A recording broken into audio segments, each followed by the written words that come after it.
Hello everyone, kitchen for অলে আপনাদের সবাইকে স্বাগত। আজকে আমি আপনাদের করে দেখাবো বিয়ে বাড়ির স্টাইলে সর্ষে পাবদার রেসিপি। বিয়ে বাড়ির সর্ষে পাবদা খেতে কিন্তু ভীষণ টেস্টি হয়, আর বাড়িতে করলে সেই রকম টেস্ট হয় না। আপনারা যদি বিয়ে বাড়ির স্টাইলে সর্ষে পাবদা বানাতে চান, অবশ্যই রেসিপিটি প্রথম থেকে শেষ পর্যন্ত দেখে নিন, আর ভালো লাগলে অবশ্যই আমাকে কমেন্টে জানাবেন। প্রথমেই নিয়ে নিয়েছি বেশ বড় বড় সাইজের পাবদা মাছ।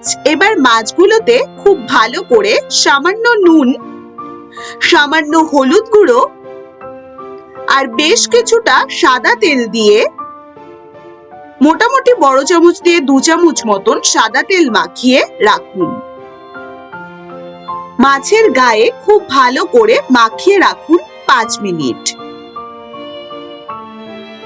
এবার 5 মিনিট রেখে দিন এইভাবে। এবার এই রান্নার জন্য আমি একটি মশলা তৈরি করে নেব। তার জন্য নিয়ে নিয়েছি 1/4 কাপ সর্ষে পোস্ত বাটা, তাতে নিয়ে নিচ্ছি বড় চামচ দিয়ে 2 চামচ কাঁচা লঙ্কা বাটা, 1 চামচ হলুদ গুঁড়ো, 1 চামচ জিরের গুঁড়ো আর 1 চামচ লাল লঙ্কার গুঁড়ো।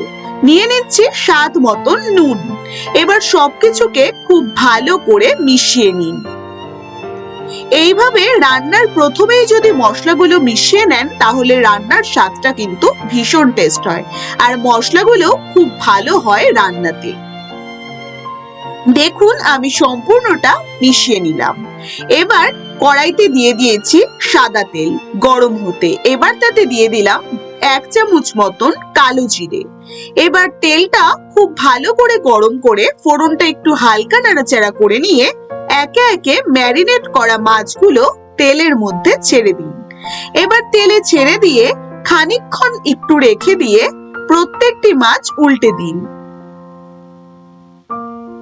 এবার প্রত্যেকটি মাছ উল্টে ওই পিঠ হালকা 2 মিনিট মতন রেখে দুটো পিঠে একটু লালচে লালচে হালকা করে ভেজে নিন।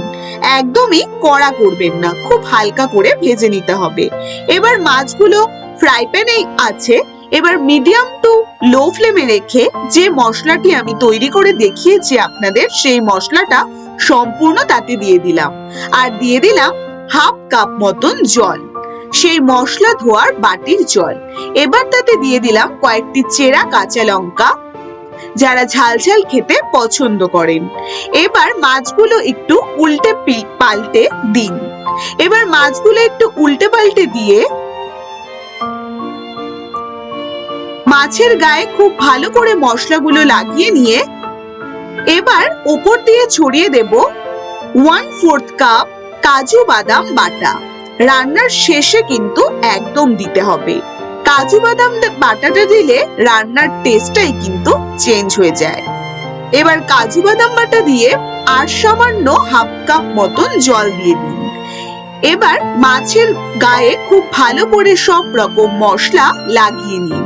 একটু উল্টে পাল্টে ভীষণ হালকা ভাবে রেখে এবার ঢাকা দিয়ে রাখুন মিডিয়াম টু হাই ফ্লেমে মাত্র 2 থেকে 3 মিনিট। এবার 2-3 মিনিট খুব ভালো করে ফুটে এলেই দেখুন ভীষণ সুন্দর লাগছে দেখতে।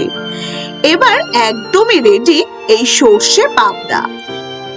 এইরকম সর্ষে পাবদা করতে কিন্তু একদমই বেশি সময় লাগে না, আর একদম বিয়ে বাড়ির স্টাইলের সর্ষে পাবদার মতন টেস্ট হয় এই সর্ষে পাবদাও। আপনারা তো অনেক ভাবেই সর্ষে পাবদা বা পাবদার রেসিপি রান্না করেছেন, একবার না হয় এই স্টাইলে বানিয়েই দেখুন। আশা করি আপনাদেরও রেসিপিটি ভীষণ ভালো লাগবে।